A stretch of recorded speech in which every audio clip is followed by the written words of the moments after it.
Golden Jubilee. Back in the autumn, a spider had found a warm corner underneath the signal box at the junction. She had woven a web, pointed at one end and shaped like a funnel, and for a while she lived very well on what she had caught in it. Now it was spring, and the spider had moved on. She knew nothing about the preparations for the Golden Jubilee. "It's going to be a disaster," remarked Henry gloomily. "Important people, a special train, and nothing for them to see." "Och, ye old misery," said Donald. "Look on the bright side. There's a week to go yet." "I'm sure it will be all right," put in Daisy. She had been shy about living in the big shed at first, but was getting used to it now. "Of course it will," agreed Duck. "Have you ever known the Fat Controller's plans to go wrong?"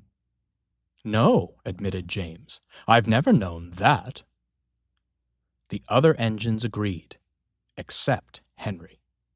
"There's always a first time," he muttered darkly.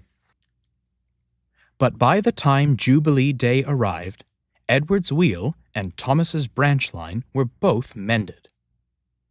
The Fat Controller told Edward that he was to run ahead of the special train to make sure that the line was clear.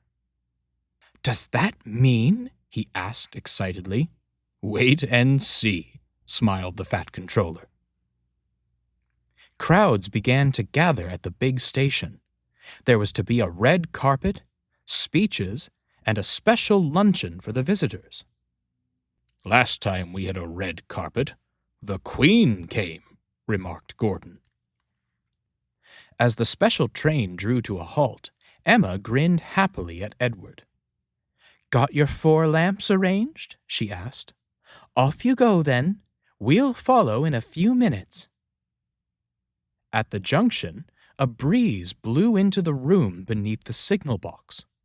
It wafted the old spider's web between 2 electrical contacts. At once, everything in the signal box stopped working. Signals went to danger. Points could not be moved. "Now what?" exclaimed the signalman. "There's a royal train due in 5 minutes." Edward stopped outside the signal box. Thomas, Percy, Toby, and Mavis were already waiting. "The electrics are dead," the signalman told Edward's driver. "We shall have to flag you all through, but it will take time.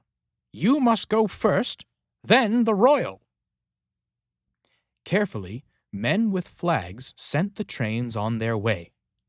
Edward went first with a letter for the Fat Controller telling him what had happened. Pip and Emma went next. Finally, Thomas and the branch line engines were allowed through.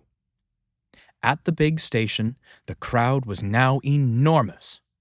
The Fat Controller looked impatiently at his watch. Gordon, Henry, and James had got the best places at the platform. "We shall see everything from here," said James happily.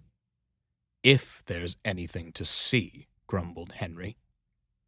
Just then they heard a whistle. "That's Edward," said Gordon.